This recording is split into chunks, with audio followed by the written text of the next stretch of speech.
Russia ইউক্রেনের উপর এক ভয়াবহ হামলা চালাইছে এবং ধারণা করা যাচ্ছে 2022 সালের পর এই যে হামলাটা চালাইছে সেটা সবচেয়ে বেশি কঠিন একটা হামলা চালাইছে এবং এই হামলাতে ইউক্রেনের প্রচুর পরিমাণ ব্যাপক ক্ষতিগ্রস্ত হয়েছে এবং রাশিয়ার যে অত্যাধুনিক টেকনোলজিগুলো আছে, ব্যালিস্টিক মিসাইল, বিভিন্ন প্রকার ক্ষেপণাস্ত্র এবং ড্রোন সবগুলা একত্র করে সেই হামলাটা হচ্ছে ইউক্রেনের উপরে চালাইছে এবং ইউক্রেনের যে স্থাপনাগুলো আছে সেগুলোর কিন্তু ব্যাপক ক্ষতিগ্রস্ত হয়েছে।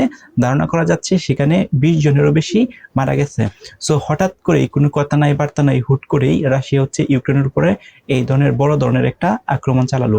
তো এই আক্রমণের কিন্তু পূর্ব যে পরিকল্পনা বা প্ল্যান সেটার কিন্তু ইউক্রেনের জানা ছিল না, বা ইউক্রেনের যদি জানতো যে হুট করেই এভাবে রাশিয়া হচ্ছে ইউক্রেনের উপরে হামলা চালাবে তাহলে কিন্তু তারাও কিন্তু প্রস্তুত থাকতো।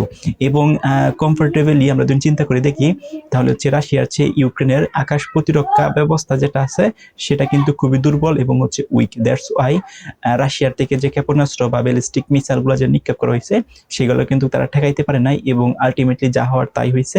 যে জায়গায় নিক্ষেপ করছিল রাশিয়া তাদের যে ব্যালিস্টিক মিসাইল এবং ক্ষেপণাস্ত্রগুলো সেই জায়গায় কিন্তু নিরবিচ্ছিন্নভাবে সেখানে যায় হিট করে এবং সেখানে মুহূর্তের মধ্যে আগুন ধরে যায় এবং প্রচুর ক্ষয়ক্ষতি কিন্তু ইউক্রেনের হয়েছে।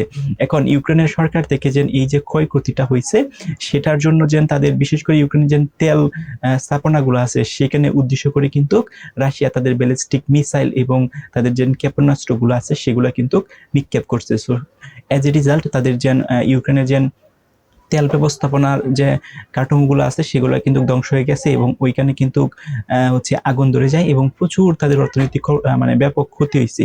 তো এমন অবস্থায় তাদের অর্থনৈতিক বা তাদের দেশের মধ্যে যেন একটা তেলের দরকার এবং জ্বালানি তেলের যে দরকার সেটা কিন্তু খুবই তীব্রভাবে সংকট দেখা দিছে। এটার কারণে কিন্তু এখন ভারত থেকে তারা তেল রপ্তানি করে নিয়ে যাওয়ার চেষ্টা করতেছে এবং অলরেডি ভারতের সাথে ইউক্রেন কিন্তু কথা বলছে। কথা বলার পরে জানতে পাইতেছে যে তাদের যে তেল ব্যবস্থাপনা সেখানে কিন্তু আগুন ধরে গেছে এবং রাশিয়ার যে এই ভয়াবহ হামলা সেটা কিন্তু তারা বলছে এবং ভারতও কিন্তু এক পর্যায়ে অলরেডি রাজি হয়ে গেছে ইউক্রেনকে তেল দেওয়ার জন্য বা তেল সাপ্লাই দেওয়ার জন্য।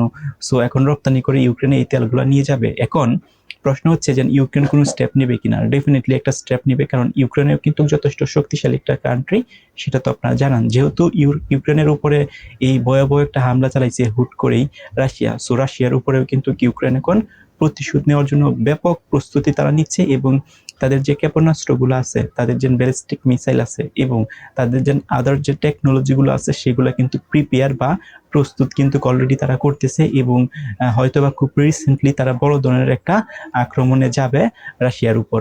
এবং যেহেতু যুদ্ধটা লেগে গেছে দ্যাটস মিন রাশিয়া যেহেতু আক্রমণ করছে ইউক্রেনের উপর, ইউক্রেনের এখন ডেফিনেটলি আক্রমণ করবে।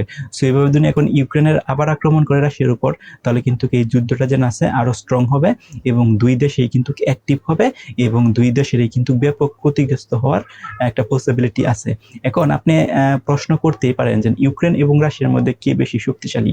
সো আমরা প্রিভিয়াস রেকর্ড যদি দেখি তাহলে যে রাশিয়া সবচেয়ে বেশি শক্তিশালী এবং রাশিয়ার যে দাপট, রাশিয়ার যে টেকনোলজি, রাশিয়ার যে ব্যালিস্টিক মিসাইল ক্ষেপণাস্ত্র সেটা কিন্তু হিউজ পরিমাণ আছে। অন্যদিকে ইউক্রেনের যে নাই বিষয়টা কিন্তু এরকম না, ইউক্রেনেরও কিন্তু আছে, বাট সেটা কিন্তু রাশিয়ার মতো না।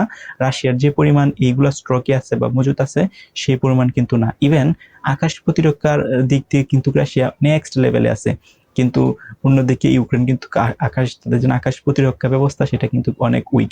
যদি তাদের আকাশ প্রতিরক্ষা আরো স্ট্রং থাকতো তাহলে হয়তোবা এই যে ব্যালিস্টিক মিসাইলগুলো যে নিক্ষেপ করছে রাশিয়া সেগুলা তারা ঠেকাইতে পারতো। সো আপনাদের মতামত কি কমেন্ট করে জানান।